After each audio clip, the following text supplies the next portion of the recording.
you ever feel down or maybe happy or maybe just neither down nor happy, kind of in the middle, moderate, Okay. happy, sad, a little bit of that? Would you say that you're responsible for your moods, or is it, the government's fault or the news's fault or their fault or The aliens. neighbor's fault or your wife's fault or your husband's fault or your children's fault or your teacher's fault or anything else like that? Well, you're in luck because today's episode we're talking about, are we responsible for our moods? This is the Existential Stoic podcast. I'm Randy. That's Danny. What's going on, Danny? What's up, Randy? Yeah, this is something that I okay, I don't know if it's true, but Les Brown in one of his speeches, he was saying how like back in the day, Abraham Lincoln, the president, the tall guy with the hat, he refused to hire somebody because of his face.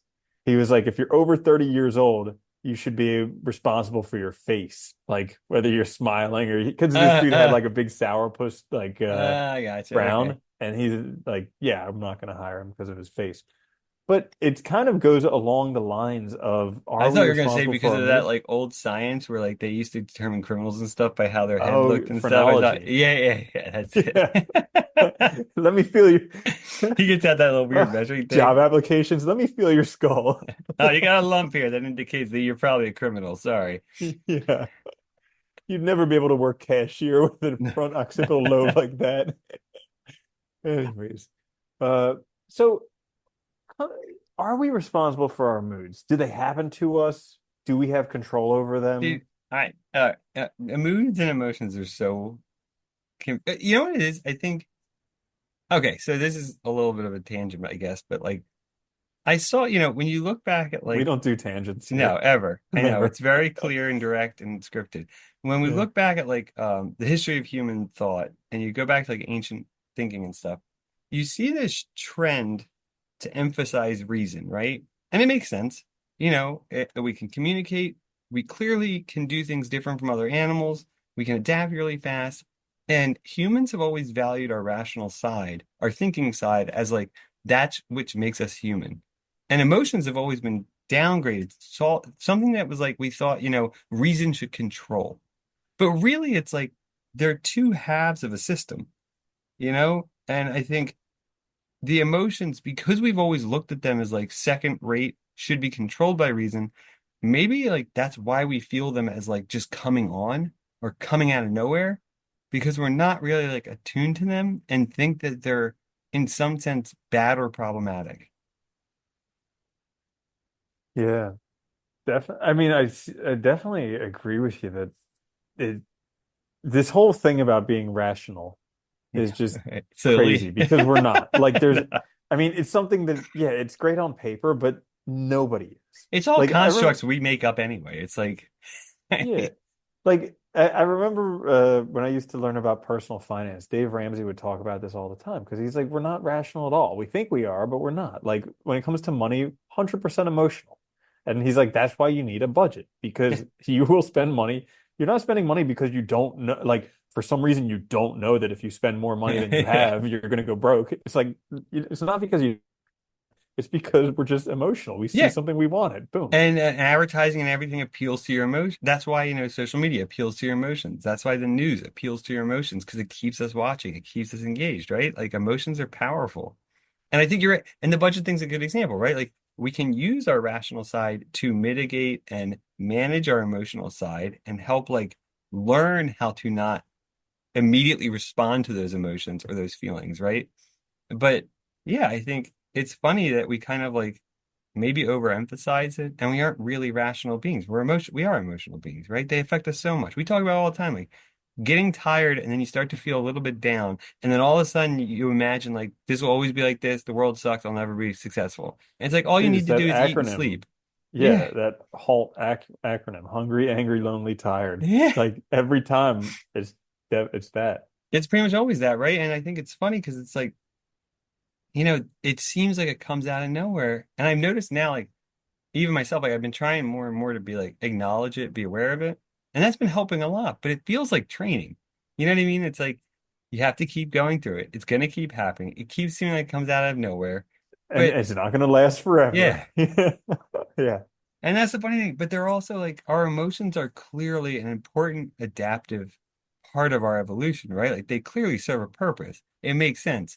I mean, it's clear that like our emotions probably helped us connect to other human beings early on. It probably helped us stay away from dangers. All these things to manage, social interactions, which are hard. But we live in a different time now that's very, I don't know, heavy on information, heavy on reasoning stuff. And I think we need to kind of like learn to live with our emotions again and see them for what they are. There's so many things like when you've been talking, there's so many things that just popped up that I want to say. But Hey, yeah, one of the things how you were talking about like the emotions and were useful and the rational. So like if you take a look at the brain, at the very center, there's the reptilian brain, which is just basically instincts. yeah, And then around there, there's the limbic system, which is like emotions, connections with other people, things like that. And then around there is the rational brain, which is most of what we see, like the curly, like yeah, yeah, the that type of wrinkles. thing. Yeah, the Yeah, wrinkles and everything. And it's crazy because they all developed independently. Like if you look at different animals, some just the reptilian brain, like reptiles literally just have that. They don't have yeah. anything. But then some animals have developed further with limbic systems. Some have developed even further with the fully rational brain. And it's like somehow we got all of those, but they developed at different times.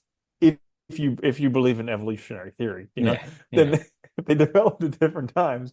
And so maybe they weren't even meant to work together. Well, I mean, it kind of makes sense, right? It's like you get the instinct stuff you definitely need first, right? If you don't have any instincts that are going to keep you alive, you're going to die, your species. So it kind of makes sense that that's first. I think the next logical phase in evolution, right, is probably coming together and stuff. The emotional stuff helps a lot with that. That's probably why that was second. And then you get the other thing. So, I mean, that kind of makes sense. But yeah, you're right. I mean, it's funny when you look at it that way because it's like they're separate entities that we're trying to Yeah. put together to make this unit that's really not a unit in a weird Yeah. way. Yeah, that's And funny. then there's, and then, so like I've been listening to a whole bunch of stuff on like cognitive behavioral therapy. And so they say that like a lot of feelings are based on a thought initially.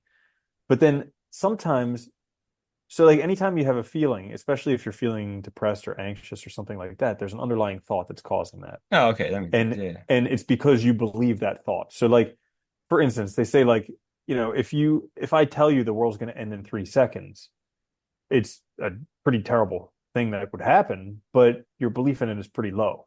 Yeah. But if I tell you that, like, I don't know, something else, anyways, so it's when we're anxious Some or other more depressed, it's believable thing.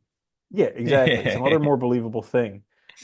Uh, with anxiety and depression, like depression, we think that our life is hopeless, it's never going to improve. Anxiety, we think we're in danger or somebody we love is in danger, that type of thing. And so we have these thoughts that cause these feelings. But there's also, because we're like humans and we have this like ability to think about our thoughts, there's also like metacognitions and stuff like that. So potentially there are also emotions that arise naturally, but then we have thoughts about those emotions which cause further feelings and emotions. And so we're just like in this big like Isn't that the cluster. weirdest thing that we can think about thinking? Like, Yeah. I mean, if you think about it, it's strange, right? That we can self-analyze our own thought processes and stuff. Even ask ourselves if we're well. Things like that is very strange, you know? And like, I often like, I don't know, a lot of times I feel I like hated that question when people were like, "How are you doing?" I was like, "Damn it, I was great until you asked." it made me think about it, you jerk. How are you doing, really? Yeah, Uh, right? are you Just accept happy? good and shut up. Yeah. Yeah. It's like I don't know, it's funny. And then you get like, you know, I I was thinking about too when you brought up this topic, like the Stoics, with the dichotomy of control. Like we're in control of our responses, our attitudes, which would include like our mood, like our state of mind at the time. And to some extent, I think like we are, but it takes work. And I think a lot of us just haven't, especially in like contemporary society, and maybe this was always true, but a lot of us have never worked on our emotions. Like like especially like like I mean like in our society like men were taught at a young age to just like ignore them and like push them down. So there's no skill set, right, to handle these things or deal with them. So then they feel very like abrupt, like they just come out of nowhere, like we have no control over it, but they're part of us. They're who we are. So we clearly do, right? It's just a matter of like building those skills to incorporate that system in us as part of us and realize it's part of us, you know? I mean, also the whole. illusion that we can actually suppress emotions or hold them down or It's keep them out stupid. of our mind Yeah. or anything like that. Like the more you look at it, like all types of these illnesses are just because people are trying to hide emotions or they're afraid of emotions, they're repressing them, whatever it is. The first time I read, I mentioned this before, but Nietzsche, when he talks about the internalization of man, and he talked about how like our drives that don't express themselves outwardly, and drives just mean is a shorthand for any of our like, instincts, wants, drives, emotions, they get internalized. They get, because they have to be realized, whether in the world or inside. And I think that was like brilliant because when he said that, I was like, oh my God. And it makes sense, right? You push stuff down, you don't deal with it, and then it just becomes this thing inside of you that causes some other thing. Yeah. Yep. Like Oh, dude, it causes crazy stuff. It causes chronic pain, it causes depression, cancer, it everything. Yeah. causes depression, anxiety, all this different stuff. Yeah. Well, it's funny too because they've shown like, the hormones released from stress and things like that cause all kinds of problems. Like, and yeah. So I think our one of our biggest problems with emotions is like we need to be more aware of them, acknowledge them, and learn how to sort of like respond to them in a healthy way, I guess. To where Yeah, like, be cool you with know, them, yeah. you Well, like, know? I always say with like, grief, like, right, like you should cry. You should let it out at first. You should experience it because if you don't, that's not healthy. And if you deal with it in a healthy way, you're more likely to get back in the world quicker and handle it appropriately. And I think that's what we all need to do with all of our emotions. Like, is start like instead, I think our society is such that like we teach people to like just lean into like the happy emotions like pleasure, feeling good, and just pretend like all the other ones don't exist or try to deny them. And it's like so unhealthy because then you also seek out pleasure seeking stuff all the time to try and get rid of any other feelings you have that might be negative. Yeah. Uh, so an interesting exercise that I've done a bit since learning about it is intentional grieving. So like sometimes when I've been feeling kind of bad, I'll I'll set an alarm on my phone for 15 minutes and I'll put on some really loud music so I know that nobody can hear me. And then I'll just cry or whatever to get it out. And it's crazy because it's almost cathartic. Like when we're feeling bad, we want to feel bad, Yeah, but well, we're just not allowed to. I've always heard people say, it's funny too, and I've always heard women say that, like a good cry, is cathartic and stuff. And because it's like that's been more acceptable in our society for them to, but not us, right? And it makes sense because you're expressing the emotion. It's like, it's probably similar to like we talk about journaling, like writing down stuff like your goals, Mhm. right? And then they end up happening because you do them. It's probably similar to that. You're getting it in the world instead of letting it attack you internally. And it doesn't mean anything's worked out or fixed. It just means that you're aware of what your body's feeling and letting yourself Yeah. feel it. Yeah, and the trapped energy's gone. And like they Yeah, even say that like the skin around your eyes is super sensitive and tears release all these types of hormones into the eyes that are makes really sense. good Yeah. for it and Huh, all this crazy stuff. that's cool. Yeah. That's a good idea. And then there was something else that you were talking about that I was thinking of too, but it just a whole bunch of stuff has been But I coming think up. that's just it, right? Like, and I noticed that myself. The more I've been like trying to pay attention to them, trying to acknowledge them, and realize that they're just part of who I am, they don't go away. I still feel depressed and I'm tired, and hungry and stuff. But it's gotten easier and easier not to have that tailspin where and recently, like when I start to feel depressed and hungry and tired, more often than not, I'm like, I stop myself within about 5 minutes and I'm like, I need to eat or sleep and I need to stop working. That's my Hmm. problem. Tomorrow's going to be fine. And I just move on. And it's been so much better, and you feel better. Yeah. Yeah. They talk about so there's a couple authors. There's one dude, uh Ellis, Albert Ellis or Aaron Ellis, something like that. One of the guys, the creators of CBT. And then Yeah. there's another woman, Karen Horney, who's from the 1950s or something. But they talk about masturbation and the tyranny of the shoulds. And so we end up causing ourselves so much problems because we impose these strict laws on ourselves that are not natural and These they don't BS allow us, obligations and commands, right? The shoulds. yeah, Yeah. and they don't allow us to be humans. Like we have to be perfect. We have to do this thing right. I We should be have to happy all the time. I should always be bingo. positive, right? Like that kind of BS. Yeah. Yeah. I can't ever have a bad day because that means I'm a failure or whatever. Like, Yeah. And I catch myself doing this all the time because I I get angry at other people because I think they should do something. I get angry at myself because I think I should do something. And I catch myself like saying in my head, like, they should do this or they should do that. And it's like really there's only three true shoulds in the universe. It's like laws of physics. Like I drop a pencil, it should drop to the ground, you Hopefully. know? Yeah. Uh ethical or what is it, legal things. Like you steal something, I should go to prison, you know? Right? I Yeah. shouldn't steal stuff. And also moral obligations like thou shalt not kill, Ten Commandments. So like those are shoulds, but everything else is just kind of a preference. Like, yeah, it would be preferable if they didn't do that, but they did. Yeah. And it would Yeah. be preferable Well, if I even in didn't those moral and tell legal you ones are not to do that, debatable, a but lot I of them. did. Yeah. Yeah. Yeah, Yeah. exactly. No, I agree. I think that's a good point. That's a really good Well, I was point. thinking about those moral things just the other day because it's like, you know, bacon. Some people Yeah. totally know morally. Other people, it's like the best thing on earth. I How love could that bacon. possibly It's be? delicious. You know, it Yeah. is it's funny too, but I think that it gets back like what we were talking about before in other episodes, but that like that uh like black and white thinking, right? That all or nothing. And I think we think so much like that. And we have all these ideas about what our life should be like, and it cuts out so much of us as a person. Like we really are. I think that's it's funny. Like our idea of human beings is not a human being. It's not an animal. It's this Robot. like, yeah, it's Beep this boop weird bap robot, beep right? bap. It has no natural functions, just a brain or just a rational brain and a thing. You know, it's like, and it's very silly. And I think we put so much pressure on ourselves not to be an animal, but it's like we are animals.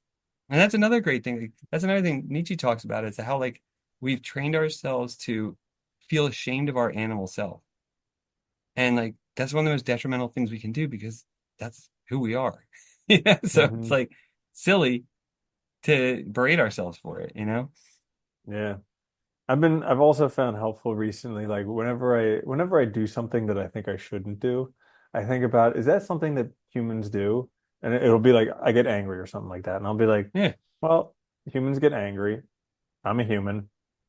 I'll get angry. And then I'm like, okay, well, fine, that makes sense. I don't need to should all over You know, it's myself funny about it. too. If people do an anal, like do a reflection on how many shoulds they have, they'll be surprised at how many obligations they place on themselves. And so many of them come from outside BS sources, you know? And it's like you put so much pressure on yourself, all this like just weight you're carrying on your shoulders of these things, like these laws that you're confining yourself by that don't exist.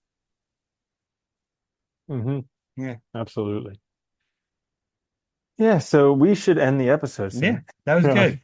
I'm good. Yeah. Good episode. Oh yeah, I end it right. So, anyways, we're doing this new thing at the end of all of our episodes. You're all gonna die. Anything you do Yep. doesn't matter. So get over yourself and suck it up.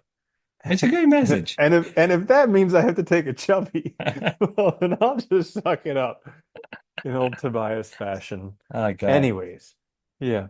If you enjoyed it, we have tons of other episodes. If you didn't, sorry. This is the Existential Stoic Podcast. Until next time, I'm Randy. That's Danny. I'll see you there, Danny. Later, Randy.